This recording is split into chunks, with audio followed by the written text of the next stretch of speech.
نحمدہ نصلی علی رسولہ کریم اما بعد فاعوذ باللہ من الشیطان الرجیم بسم اللہ الرحمن الرحیم رب اشرح لی صدری ویسر لی امری واحلل عقدۃ من لسانی یفقہوا قولی آمین یا رب۔ السلام علیکم ورحمۃ اللہ وبرکاتہ۔ جی اللہ کے فضل و کرم سے ہم سب پھر سے یہاں جمع ہو گئے ہیں تاکہ ہم اللہ کے کلام کو سمجھ سکیں۔ تو اللہ کا لاکھ لاکھ شکر ادا کرتے ہیں اس بات کا کہ اللہ نے ہمیں توفیق دی کہ ہم قرآن کو سمجھیں اور اس پر عمل کریں۔ تو میرے پیاری بہنوں، آج ہم دیکھنے والے ہیں سورۃ الزخرف کی آیت نمبر 26 سے لے کے آیت نمبر 35 کا ترجمہ اور تفسیر۔ تو چلیے شروع کرتے ہیں اللہ تبارک و تعالیٰ کا نام لے کر۔ بسم اللہ الرحمن الرحیم۔ تو پچھلے آیتوں میں ہم نے دیکھا کہ شرک اور بت پرستی کی کوئی عقلی یا نقلی دلیل ان کفار مکہ اور مشرکین عرب کے پاس نہیں ہے، سوائے اس کے کہ وہ اپنے باپ دادا کے پرانے طریقے پر چلتے ہیں، اور پہلے قوموں کے مشرکین نے بھی اپنے اپنے پیغمبروں سے یہی کہا کہ ہم تو وہی کرتے ہیں جو ہمیشہ سے ہمارے باپ دادا کرتے آئے ہیں۔ تو یہاں پہ یہ آیتوں میں آگے جو آنے والی آیت ہے آیت نمبر 26 میں، یہاں پہ ابراہیم علیہ السلام کا ذکر کیا گیا۔ تو ابراہیم علیہ السلام کا ذکر کرتے ہوئے ہمیں اللہ تبارک و تعالیٰ کیا فرماتے ہیں، دیکھتے ہیں آیت نمبر 26۔ وَإِذْ قَالَ إِبْرَاهِيمُ لِأَبِيهِ وَقَوْمِهِ إِنَّنِي بَرَاءٌ مِّمَّا تَعْبُدُونَ إِلَّا الَّذِي فَطَرَنِي فَإِنَّهُ سَيَهْدِينِ۔ تو آیت نمبر 26 اور 27 میں یہاں پہ اللہ تعالیٰ نے ابراہیم علیہ السلام کے بارے میں ہمیں بتایا کہ عقل مند آدمی اپنے باپ دادا کے غلط راستے پر کبھی قائم نہیں رہ سکتا۔ تو اس کی دلیل جو ہمیں ایک اگزامپل جو ہے نا حضرت ابراہیم علیہ السلام کے بارے میں بتایا گیا کہ حضرت ابراہیم علیہ السلام کے قصے کا ذکر یہاں کرتے ہوئے اللہ تعالیٰ فرماتے ہیں کہ مشرکین عرب جو ہے ان کو یہ جتلا جاتا ہے کہ دیکھو حضرت ابراہیم علیہ السلام جو تمہارے مسلم پیشوا ہیں، انہوں نے اپنے باپ دادا کی غلط راہ دیکھ کر بھی چھوڑ دی تھی۔ یعنی جو اس وقت کے جو یہودی نصارہ تھے سب ابراہیم علیہ السلام کو مانتے تھے، ان کی تصدیق کرتے تھے، تو انہیں یاد دلایا گیا کہ تم تو انہیں اپنے جد و امجد سمجھتے ہو، تم ان کے راہ پر چلتے ہو، تو کیا تمہیں پتہ نہیں کہ ابراہیم علیہ السلام نے اپنے باپ دادا کی رسموں کو انہوں نے ایکسیپٹ نہیں کیا، بلکہ وہ اس سے بیزاری جو ہے اظہار کرتے تھے، اور وہ خود بھی توحید پر چلتے تھے اور اپنے اولاد کو بھی وصیت کر گئے کہ میرے بعد ایک خدا کی بندگی کے سوا کسی کو نہ پوجنا۔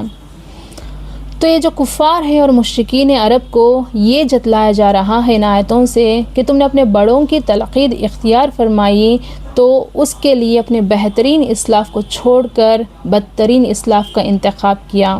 کہ حضرت ابراہیم علیہ السلام اور اسماعیل علیہ السلام کی اولاد ہوتے ہوئے بھی ان کے طریقے کو چھوڑ کر بت پرست قوموں کے شرک اور بت پرستی سیکھ لی۔ تو دیکھیے کہ یہاں پہ ابراہیم علیہ السلام کا یہ عقیدہ ہمیں بتاتے ہوئے اللہ تعالیٰ فرماتے ہیں کہ جن باپ داداؤں کو نہیں تم کہتے ہو کہ ہم انہی کے نقش قدم پر عمل کریں گے، تو ابراہیم علیہ السلام بھی تمہارے جد و امجد تھے، وہ بھی باپ دادا میں شامل تھے، تو کیوں تم ان کا راستہ اختیار نہیں کرتے ہو؟ ابراہیم علیہ السلام نے تو یہ صاف صاف کہہ دیا کہ میں ان بتوں کی پرستش جو ہے میں بالکل نہیں کرتا، میں اس کا انکار کرتا ہوں اور میں اس سے بیزار بھی ہوں۔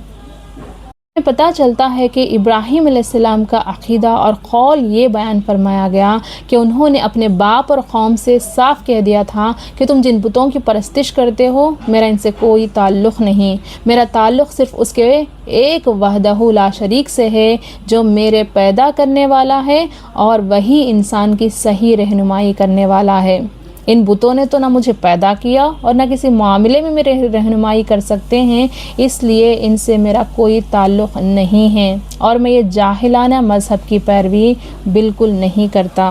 آیتوں سے ہمیں نصیحت لینا ہے کہ ہر مسلمان کو بھی نصیحت لینا ہے کہ ہمیں جو ہے اپنے باپ دادا کے جو رسم و رواج ہے اس پر اندھا اعتبار نہیں کرنا ہے۔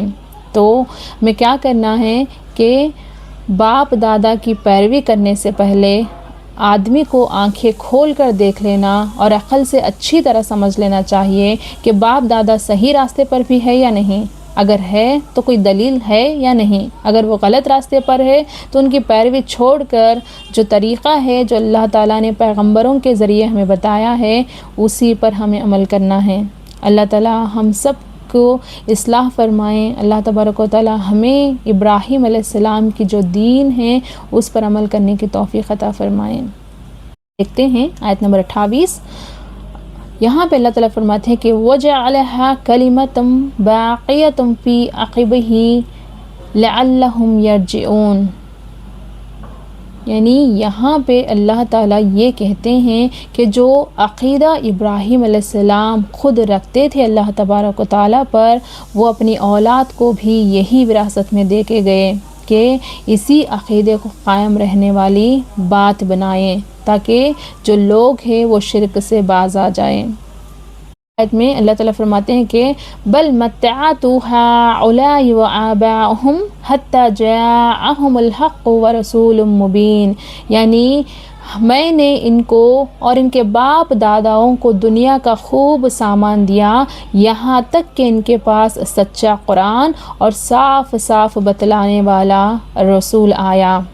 تو یہاں پہ اللہ تعالیٰ کی نعمت کا ذکر کیا گیا کہ اتنا انکار کرنے کے بعد بھی، اتنا جھٹلانے کے بعد بھی اللہ تعالیٰ نے ان کی رہنمائی کے لیے دنیا کا ہر قسم کا ساز و سامان انہیں عطا کیا، اور ان کی رہنمائی کے لیے اللہ نے ایک قرآن کو بھی نازل کیا اور اس کو تصدیق اور صاف صاف سمجھانے کے لیے رسولوں کو بھیجا۔ پھر بھی ان بدبختوں کا کارنامہ کیا ہے کہ آگے اللہ تعالیٰ فرماتے ہیں آیت نمبر 30 میں کہ وَلَمَّا جَاءَهُمُ الْحَقُّ قَالُوا هَذَا سِحْرٌ وَإِنَّا بِهِ كَافِرُونَ، یعنی جب ان کے پاس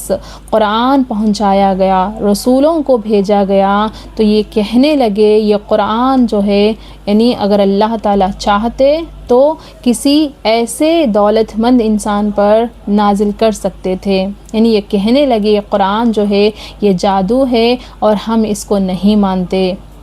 آیت میں یہ کہتے ہیں آیت نمبر 31 میں کہ وَقَالُوا لَوْلَا نُزِّلَ هَذَا الْقُرْآنُ عَلَى رَجُلٍ مِّنَ الْقَرْيَتَيْنِ عَظِيمٍ، یعنی یہ کہنے لگے کہ یہ قرآن ان دونوں بستیوں میں سے کسی بڑے آدمی پر کیوں نہیں نازل کیا گیا۔ دیکھیں کہ اللہ نے ان کی زندگی گزر بسر کرنے کے لیے اللہ نے انہیں نعمتوں سے نوازا، پھر اللہ تبارک و تعالیٰ نے ان کی رہنمائی کرنے کے لیے اللہ نے قرآن کو نازل کیا، رسول کو بھیجا، لیکن پھر بھی ان کی اکڑ ایسی ہے کہ وہ ان کو ماننے سے انکار کرنے لگے، تو کہنے لگے کہ قرآن جو ہے یہ جادو ہے، اور جو پیغمبر جو ہے خدا کی کسی بھی یعنی بات ماننے سے انکار کر دیا، یعنی ہم تو نہ قرآن کو مانیں گے نہ ہی پیغمبروں کے بات کو مانیں گے۔ تو جو منکرین نے قرآن کی نسبت تو یہ کہا گیا کہ یہ جادو ہے، ہم اس کو نہیں مانتے، اور رسول اللہ صلی اللہ علیہ وسلم کی نسبت سے کہنے لگے کہ یہ قرآن اگر کلام الہی ہے تو واقعی خدا کو کوئی رسول بھیجنا تھا، تو ہمارے مرکزی شہر مکہ اور طائف میں سے کسی بڑے رئیس دولت مند آدمی کو اس سے منتخب کرنا تھا۔ تو سارے عرب میں رسول بنانے کے لیے کیا خدا کو ایسا شخص جو ہے یعنی پیدا ہوا جس نے بکریاں چرائی، جس کے کوئی مال و دولت کا سرداری نہیں ہے؟ تو کافروں نے تو پہلے تو نبوت تسلیم کرنے سے انہوں نے انکار کیا اور اپنے باپ دادا کے رسم و رواج پر چلنے لگے۔ آیتوں سے ہمیں یہ پتہ چلتا ہے کہ اگر کوئی شخص کسی گمراہ، بد عمل یا بد عقیدے جماعت یا گروہ کے درمیان رہتا ہے اور خاموش رہنے کی صورت میں یہ اندیشہ ہے کہ اس کو بھی اس گروہ یا جماعت کا ہم خیال اور ہم عقیدہ سمجھا جائے گا، تو محض اپنے عقیدے اور عمل کا درست کر لینا ہی کافی نہیں، بلکہ اس گروہ اور جماعت کے بد عقائد اور بد اعمال سے بھی اپنی برات یعنی بیزاری اظہار کرنا بھی چاہیے، جس طرح ابراہیم علیہ السلام نے جس طرح بیزاری انہوں نے اظہار کی تھی۔ اللہ تعالی ہم سب کو ایسے کفاروں کی مجلس سے محفوظ فرمائیں، آمین یا رب العالمین۔ یا اللہ قرآن عظیم کو ہم سب کو پہچاننے کی اور اس پر ایمان لانے کے ساتھ عمل کرنے کی توفیق عطا فرمائیے۔ یا اللہ اپنے کرم سے ہماری نسلوں کو بھی توحید خالص پر قائم رکھیے، اور رسول اللہ صلی اللہ علیہ وسلم کے ذریعے سے ہم تک جو یہ قرآن عظیم پہنچا ہے اس کی تصدیق کرنے کی اور اس پر عمل کرنے کی توفیق عطا فرمائیں، اور ہماری آنے والی نسلوں کو قرآن تعلیمات اور ہدایات اور نبوی علیہ السلام کا پورا متنبع اور تابعدار بنا کر زندہ رکھیے اور اسی پر موت نصیب فرمائیے، آمین۔ نمبر دیکھتے ہیں آیت نمبر 32، جہاں پہ اللہ تبارک و تعالیٰ فرماتے ہیں کہ اَهُمْ يَقِيمُونَ رَحْمَةَ رَبِّكَ نَحْنُ قَسَمْنَا بَيْنَهُمْ مَعِيشَتَهُمْ فِي الْحَيَاةِ الدُّنْيَا وَرَفَعْنَا بَعْضَهُمْ فَوْقَ بَعْضٍ دَرَجَاتٍ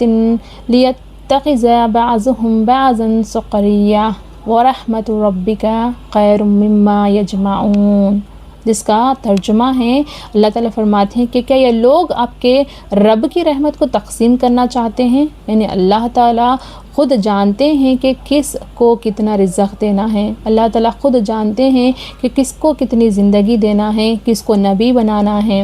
تو یہاں پہ اللہ تعالیٰ ان لوگوں سے سوال کرتے ہیں کہ کیا یہ لوگ اپنے رب کے رحمت کو تقسیم کرنا چاہتے ہیں؟ دنیاوی زندگی میں ان کی روزی ہم نے تقسیم کر رکھی ہے، یعنی یہ جو دنیا میں جو زندگی گزار رہے ہیں، جو کھا رہے ہیں، پی رہے ہیں، پہن رہے ہیں، ہر وہ چیز اللہ کی تقسیم کی گئی ہے، اور ہم نے ایک کو دوسرے پر فوقیت دے دی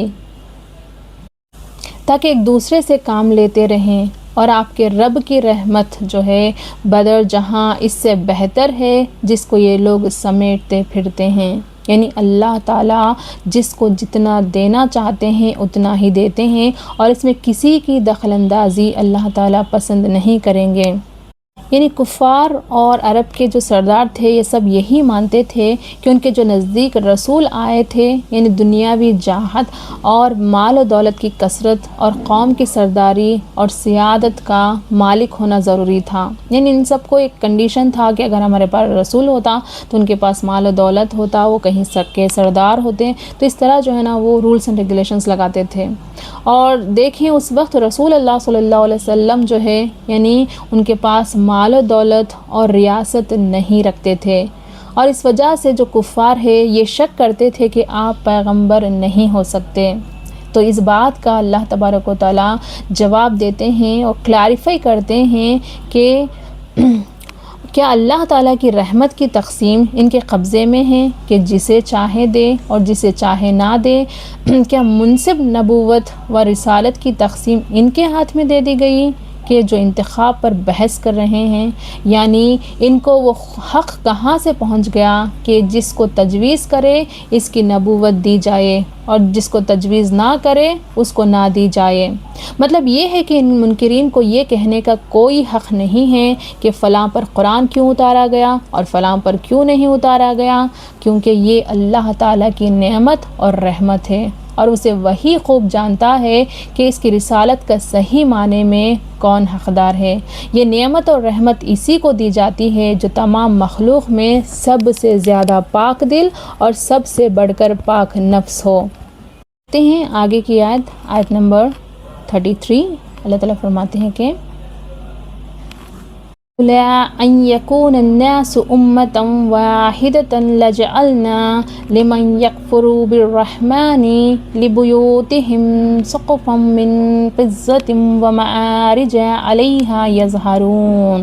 اس آیت کے ذریعے اللہ تبارک و تعالیٰ فرماتے ہیں کہ اگر یہ بات نہ ہوتی کہ تمام آدمی ایک ہی طریقے کے ہو جائیں تو جو لوگ خدا کے ساتھ کفر کرتے ہیں ان کے لیے ان کے گھروں کی چھتیں ہم چاندی کے کر دیتے اور ان کے دیواروں کو بھی سونے اور چاندی کے بنا دیتے۔ نسبت آگے آیت نمبر 34 میں اللہ تعالیٰ فرماتے ہیں کہ وَلِبُيُوتِهِمْ أَبْوَابًا وَسُرُرًا عَلَيْهَا يَتَّكِئُونَ، یعنی اور اگر ان کے گھروں کے آڑ بھی اور تخت بھی جن پر یہ تکیہ لگائے بیٹھے ہیں انہیں بھی سونے اور چاندی کے بنا دیتے، اور آیت نمبر 35 میں بھی اللہ تعالیٰ فرماتے ہیں کہ یہی چیزیں سونے کی بھی اور یہ سب کچھ بھی نہیں، صرف دنیاوی زندگی کی چند روز کی کامیابی ہے، اور آخرت آپ کے رب کے ہاں یعنی خدا ترسوں کے لیے ہے۔ ان آیتوں کے ذریعے ہمیں بتایا جاتا ہے کہ نبوت اور رسالت تو بہت بڑی چیز ہے، لیکن دنیا میں جو زندگی بسر کرنے کے جو عام ذریعے ہیں، سامان زندگی ہو، مال و دولت ہو، اس کی تقسیم بھی اللہ تعالیٰ ہی کرتا ہے، یعنی اللہ تعالیٰ کسی اور کے حوالے بالکل نہیں کرتے، اور کسی کے مرضی پر اللہ تعالیٰ یہ چھوڑتے بھی نہیں ہیں۔ اس کا انتظام اور تقسیم بھی قدرت نے اپنے ہی قبضے میں رکھا ہے۔ کسی کو مالدار بنایا تو کسی کو غریب بنایا، کسی کو خوبصورت بنایا تو کسی کو بدصورت بنایا، کسی کو قوت اور طاقت دے دی تو کسی کو کمزور بنایا، اور کسی کو ضعیف بنایا، کسی کو صحیح اور سالم اعضاء دیے تو کسی کو اپاہج بنایا، لنگڑا، لولا، بہرا، گونگا اس طرح بنایا، کسی کو امیر بنایا تو کسی کو فقیر بنایا۔ تو کوئی حاکم ہے تو کوئی محکوم ہے، کوئی آقا ہے تو کوئی خدمتگار ہے۔ غرض کے فرق اور تفاوت کے ساتھ انسانوں کو معاشی حیثیت سے مختلف درجات کا رکھا، اور جس کو جتنا اور جو چاہا اللہ نے وہ عطا کیا، اور جس سے جو اور جب چاہا چھین لیا۔ اس طرح ایک کو دوسرے پر فوقیت دی، اور حکمت اس میں ہے کہ عالم کا انتظام قائم رہے اور ایک دوسرے کا کام کرتا رہے۔ الغرض کے دنیاوی معاشت اور سامان زندگی کی تقسیم بھی حق تعالیٰ نے اپنی ہی قدرت میں رکھا، اور کسی کو یہ حق نہیں کہ وہ کہہ سکے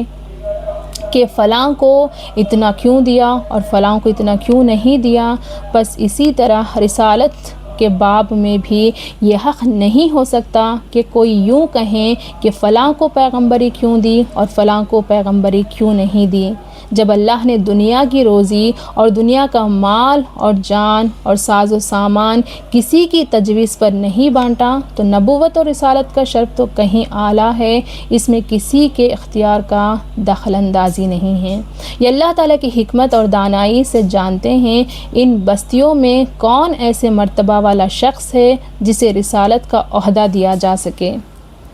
اور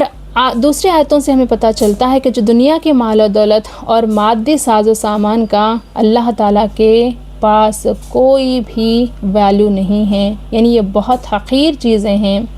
تو یہاں فرمایا جاتا ہے کہ اللہ تعالیٰ کے ہاں اس دنیاوی مال و دولت کی کوئی قدر نہیں، نہ اس کا دیا جانا کچھ قرب الہی کی دلیل ہے۔ یہ تو اللہ ایسی بے قدری اور حقیر چیز ہے کہ اگر ایک خاص مصلحت مانے نہ ہوتی تو اللہ تعالیٰ اس دنیا میں یہ مال و دولت کا کافروں کو اتنا دے دیتے کہ ان کے پاس سونے اور چاندی کا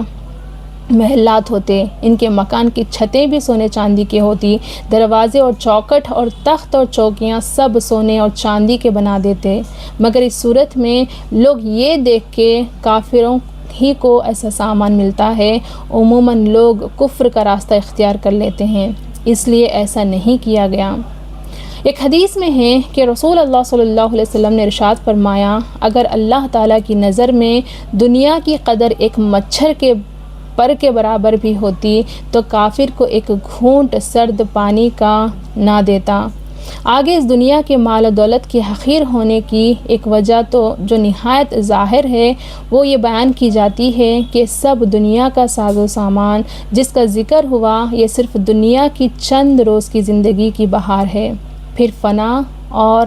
آخر فنا ہی ہونا ہے۔ قابل قدر اور قابل طلب تو صرف آخرت ہے جو دائمی اور ابدی ہے اور جو تقویٰ یعنی ایمان اور عمل صالحہ سے حاصل ہوتی ہے۔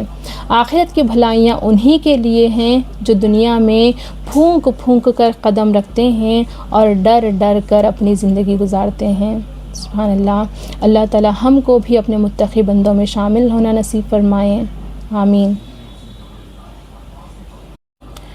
جی صدق اللہ العظیم برحمتہ یا ارحم الراحمین والحمد للہ رب العالمین۔ الحمدللہ۔ تو یہ تھی آیت نمبر 26 سے لے کے آیت نمبر 35 تک کا ترجمہ اور تفسیر، الحمدللہ۔